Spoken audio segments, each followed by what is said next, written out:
Today we're going to talk about the disappearance of China from global manufacturing. At issue is that the Chinese have recently, this week, the last 4 days, began mass testing for coronavirus in the port city of Tianjin. Tianjin is the single largest port in northern China being where roughly 2/3 of the Chinese live.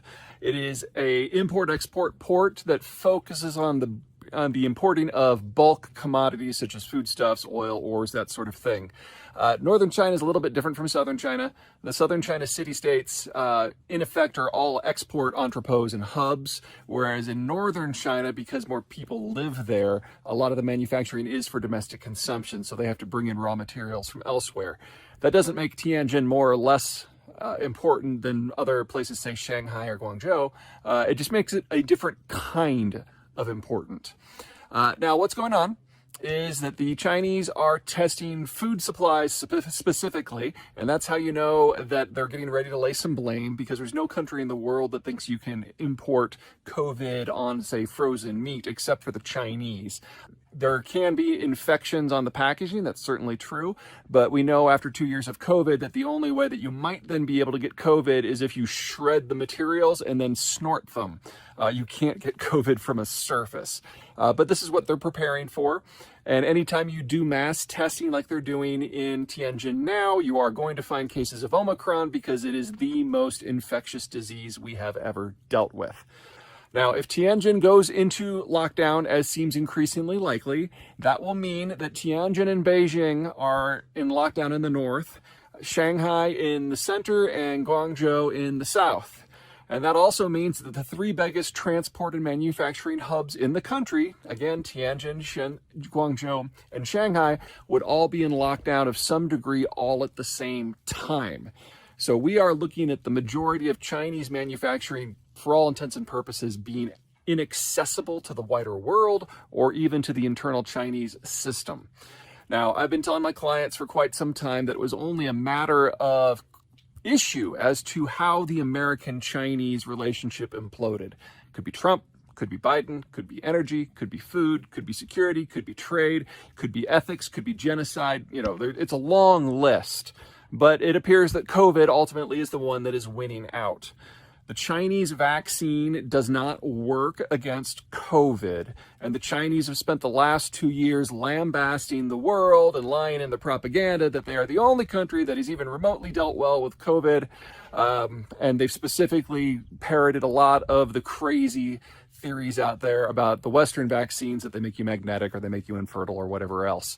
So they can't import the Western vaccines at all. They have to wait till they make their own mRNA formula, and there's no way that's going to happen in the next year or two. So lockdowns are the only public health policy they have. And now the majority of the parts of China that matter are offline. If you're stuck in manufacturing in China, this is the beginning of the end, if it's not the end already, because as soon as you have an opening, Omicron comes back in, and then you get a closing again, because that is the only tool that the Chinese Communist Party has left. So the question is, what's next? There is a limited option for relocating manufacturing supply chains from China to other parts of the world, most notably North America. We are experiencing a labor shortage in the United States that will not be let up for at least 20 years. We just know that the Zoomer generation is a relatively small one. They've all been born already. They're feeding into the labor market now. And we know exactly how big our shortage of labor is going to be until the 2040s. Mexico also is capable of helping, but only to a limited degree, because they had a baby bust back in 1995, and their birth rate has been declining ever since. That's long enough ago that is starting to affect their labor markets. So, first mover advantage means a lot, and companies that have decided to ignore the writing on the wall for the last 4 or 5 years and just assumed that everything was going to go back to how it was before Donald Trump are now being violently disabused of those notions, and they are the late people to the party, and they're the last ones in line for getting labor to relocate things from China. All right. That's everything from me. If you found this interesting, 2 things. Number 1, please make a donation to the AFYA Foundation, afyafoundation.org. They're providing medical assistance to the people who are in the Ukraine seeking, oh, I'm sorry, the refugees that are escaping from Ukraine. That's the group that they're helping. And then second, if you want to hear more on this and the future of inflation, we do have a new seminar that we will be doing on June 8th. You can sign up for that at the link below, right next to the AFIA Foundation link. All right, that's it from me. Bye.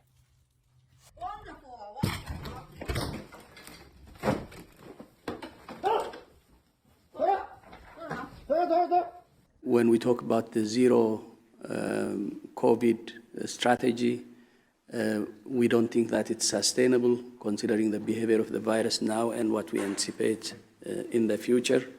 Right, back to China. Xi has created a cult of personality that is the most intense in Chinese history. More so than Mao, more so than the emperors of old. It's almost as tight. In fact, you could argue in some ways that it's tighter than Kim Il-sung in North Korea. Now, this has a lot of implications, but I think the single biggest one is that no one wants to bring Xi any information. Not information he'll disagree with, any information. He now combines the worst characteristics of Trump and Obama.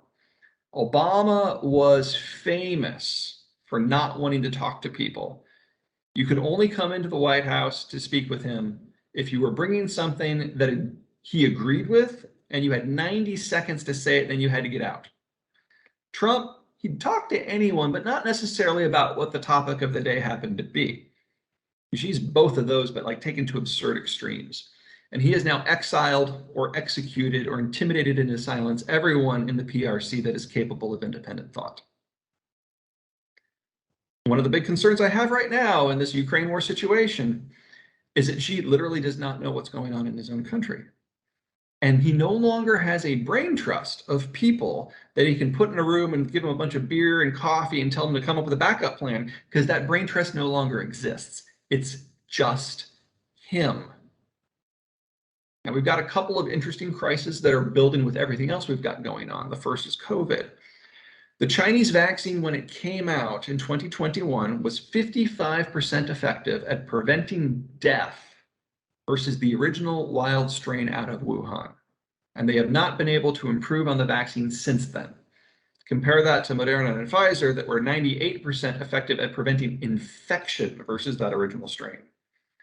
Now, in the shift from Alpha to Delta to Omicron B, our best guess is that the mRNA vaccines that we use are about 95% effective at severe death, but they're not very useful against infections. I'm sorry, 95% against severe cases, like 99% effective against death. The Chinese vaccine is probably in the low teens in its effectiveness versus death, and it doesn't do a damn thing versus infection. So the Chinese have a vaccine that doesn't work. And in a system where the one-man rule has based its legitimacy on health policy, the only tool the government has available is lockdowns. And since it's a cult of personality, everyone just does what they think the big man wants to do. So Shanghai, the world's largest manufacturing and transport hub, is in lockdown. Guangzhou, the world's second largest manufacturing and transport hub, is in lockdown. And probably next week, Beijing goes down too. This is China's new normal. China is stuck with this policy until such time as it collapses or they bring in $3 trillion of someone else's vaccine, which is not going to happen. China is removing itself from global manufacturing supply chains. And one of my things that I'm talking with my manufacturing clients about is just, if you haven't started moving by now, if you haven't read the writing on the wall, you're so far behind. And since Mexicans are now a limited resource and we're in a labor crunch now, you need to really consider whether or not your company is going to survive. And the American company that has doubled and tripled and quadrupled down on China despite all of the warnings to the contrary is Apple.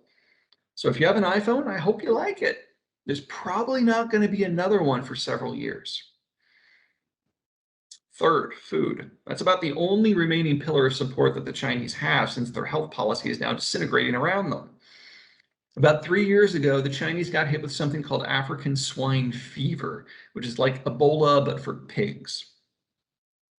They had to cull 2/3 of their herd, which means they killed more pigs commercially than the rest of the world has. They've got the world's largest herd, about 60% of the global total. Since then, they've started to rebuild their herd, but the people who are rebuilding are folks that came in for subsidies. The original pig farmers all went bankrupt and left the industry. So we've got 2 million pig farms in China, the majority of the production, that have no idea what they're doing. African swine fever is already coming back in, and so we're going to have another mass culling. If the Chinese lose pork, which is their most culturally significant food, there's only one significant food left for them, and that's rice. Rice is very hungry for phosphate fertilizer. China used to be the world's largest producer and exporter. They've now banned the exports of phosphate until further notice. Now, this all went down before the Ukraine war. So now we have a phosphate shortage and a nitrogen shortage and a potash shortage all at the same time. Building new facilities to produce more of this stuff takes 3 years minimum.